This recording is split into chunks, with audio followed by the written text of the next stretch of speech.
Hello world, and welcome to our 13th stream. We stream every day with the goal of creating, because you see, the thing is, I want to win. And I don't just mean win a little bit, like a 1-0 soccer game. I mean win and dominate. Win in the type of way where everyone around me also wins. And my win is undeniable. No one can even consider that I lost. That's the type of win that I want. So the question is, what does it take? See, if you want to win to that caliber, I don't think it can be done alone. I think the idea can come from an individual, but you still need an army behind you to build an empire. It's impossible to do it alone.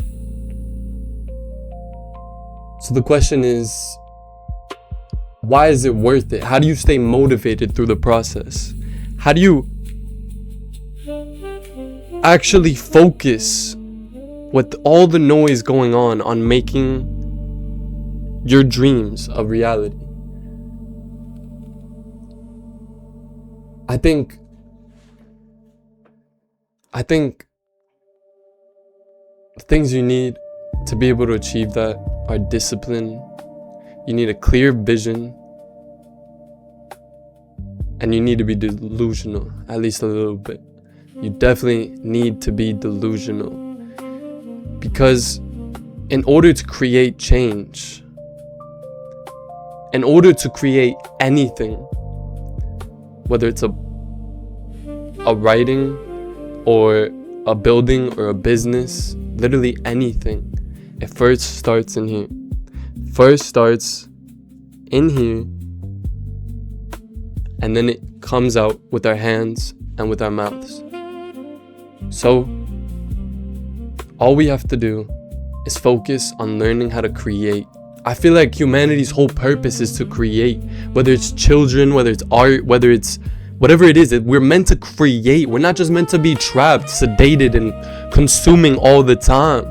It's not healthy, but it's so easy. It's so addictive. So I think another thing that's extremely important is being able to find balance. Because if you can't find balance, you're not going to be able to go further. It's like you're going up a ladder. If you don't have balance, how are you going to go another step up? So what does balance look like? If you want to help the people around you, if you want to succeed to that caliber, first, just take care of yourself. And of course, that starts with your most basic needs, which me personally, I completely ignore sometimes because I get so caught up in a project or just caught up in life, which is sleeping well and eating well. At the end of the day, we need fuel, we need energy. And if we aren't sleeping, if we aren't eating, how the hell are we going to be at our best?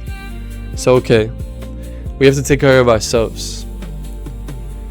I think something that would be useful would be Maslow's hierarchy of needs, which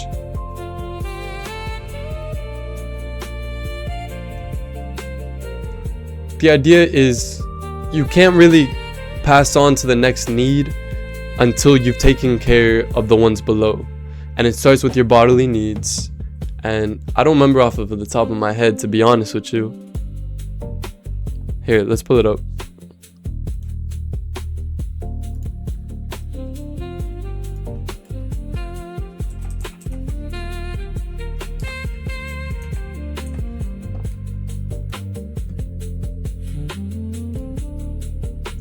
Okay, I just want the image. Oh, whoops.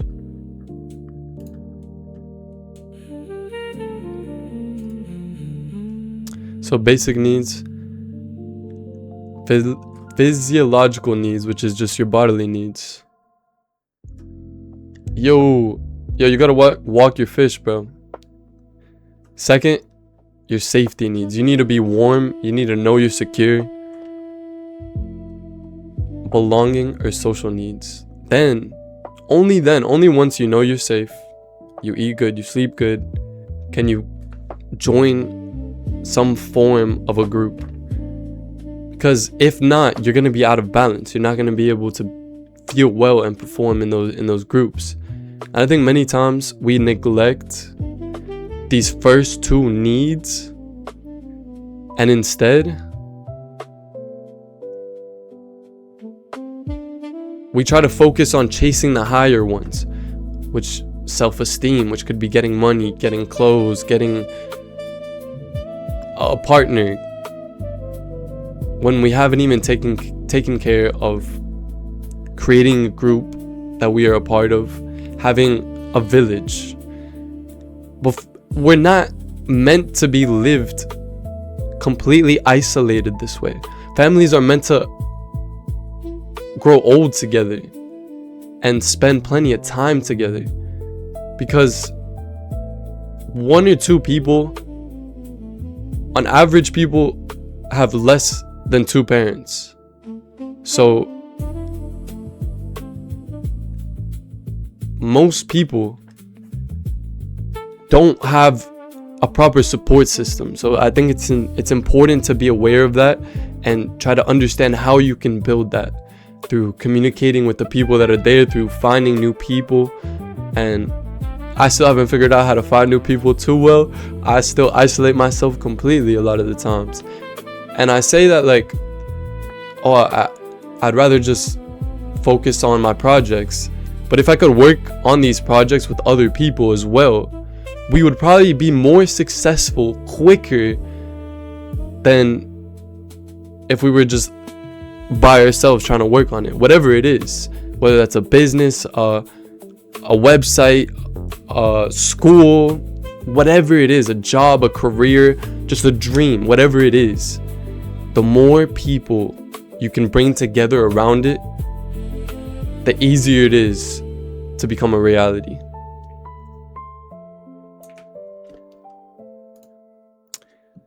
Okay. So I think my point is, if you want to build a better world, that starts with building a better me. And I think I have to be blunt with myself. I have to be observant to be able to notice my patterns, notice the moves that I'm making when I make them subconsciously, to be able to adapt. Because there's this saying in Portuguese, patinando no gelo, which is running on the ice, where you're kind of just running in place, you're not really moving. And that's all you are when you don't evolve. That's all you are when you don't get better, when you just keep doing the same thing over and over again.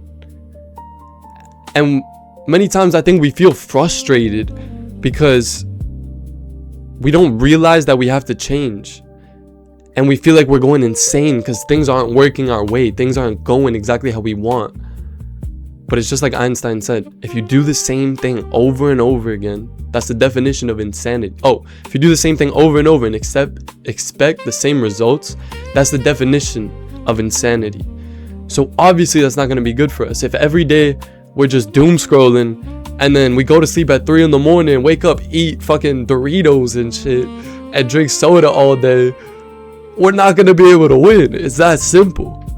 So the question is it worth it to set up these systems to take care of yourself for you to be able to win? Do you want it that bad? Because sometimes it's difficult, depending on your circumstances, to set up these systems. But is it worth it to say, hold up, let me take 3 weeks off, or 3 days, let me take 2 hours actually, and only focus on writing down everything that I could improve about my life right now? And then you just improve it. Like, you know what you have to do. But most people just, I think it's a rhythm thing. It's like a dance. Many times people are scared to dance and then they just sit in the corner. But the thing is, if you're sitting in the corner, you're probably going to stay in the corner. You're never going to dance. if you want to win, you have to take that humiliating step out onto the dance floor and do whatever dumbass fucking dance move and humiliate yourself, but try. Because if you don't try, you're just gonna be sitting in the corner. And I've done that multiple times, and it sucks. It's boring. You feel lame, and you don't know what's more embarrassing, going out there or staying in the corner, and it's scary. But I think it's worth it. I think it's worth it because the dance is fun. After you pass the embarrassment, the dance is so much fun.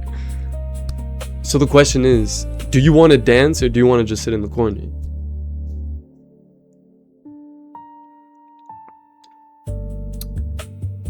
Water break. Make sure to like and subscribe. I appreciate you.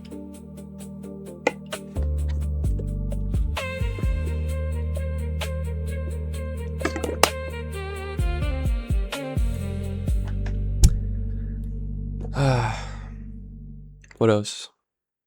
What else should we hone in on?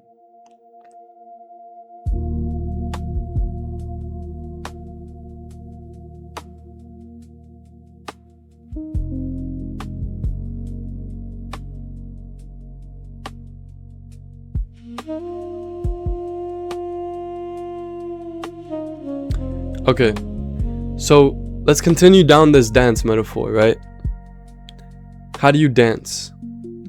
Well, if you have no idea, if you don't feel comfortable, if you're really scared to dance, you look at someone who looks cool, who looks like they know how to dance, and you try to dance like them. It's the same thing in life. If you see someone more successful than you, go fucking speak to them and learn from them. Everyone has fucking wisdom within them, and people are so scared to try to take it out and try to, oh, this is useful for me. Oh, maybe not for me, but maybe for my friend. People are scared to make connections and to try to learn from each other. There's so much ego that I think people are scared to confront that other people are doing better. And instead of taking an introspective approach and saying, oh, okay, they're doing better. How can I understand why they're doing better than me? How can I learn from them?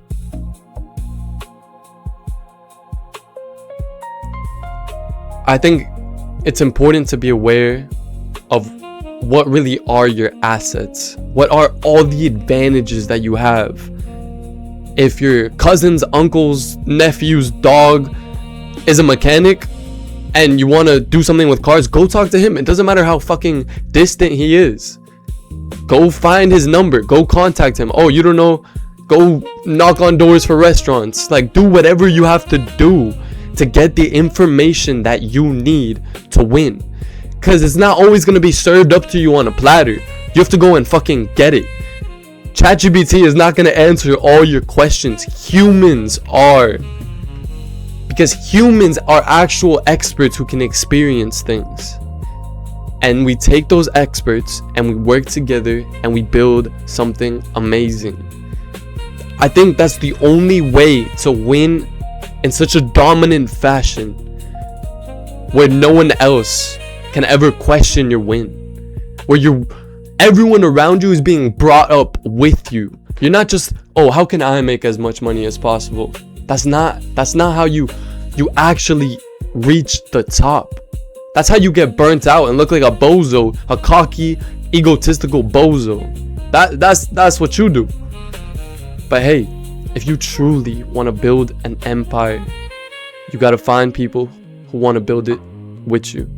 And it's your job to inspire them. If you're the leader, it's your job to inspire them, to find them, and to keep them motivated. And to treat them well, of course. So many people get some money and then become tyrants. That's not longevity. You got to take care. I think of it like this. A leader is someone who should be pushed up by his people as high as he can be. And his job is to pull them up as hard as he can as well. That is the job of a leader. If you're alone, if you're feeling lonely, well, change it. You have to go find some friends. You have to go find, I don't know, maybe try to connect with some people in any fashion you can, whether that's making videos, whether that's just posting anywhere, or using social media, or just going to events in person. Whatever you can do, you know what you have to do. But I wonder why do most people not do it? Is it fear of judgment from the people around them? Is it because they don't want to fail? Because I don't know. I feel like the only time you fail is when you just stop doing it. If you just keep trying and getting better, that's not a fail. You didn't lose. You gained intel, you gained information, you gained access, you gained something. So if you are gonna fail, how can you gain as much as possible from a failure? I think that's... So my goal is to try to dispel people's fear of not trying, right? So what would I tell them? Why am I not scared? I don't think I'm scared because I truly believe I'm gonna win, bro. Like, I genuinely believe it. It's not really a question. I don't know if it's all the people growing up that repeatedly brainwashed me to believe this, but I genuinely think that you can make anything possible. You can create anything you want, any reality, but you cannot give up on it. As soon as you give up on it, that little kid inside of you that believes anything is possible dies. You cannot let the kid die. If you enjoyed, make sure to like and subscribe. I appreciate you. As always, go make some dope shit, go have a beautiful day, and welcome to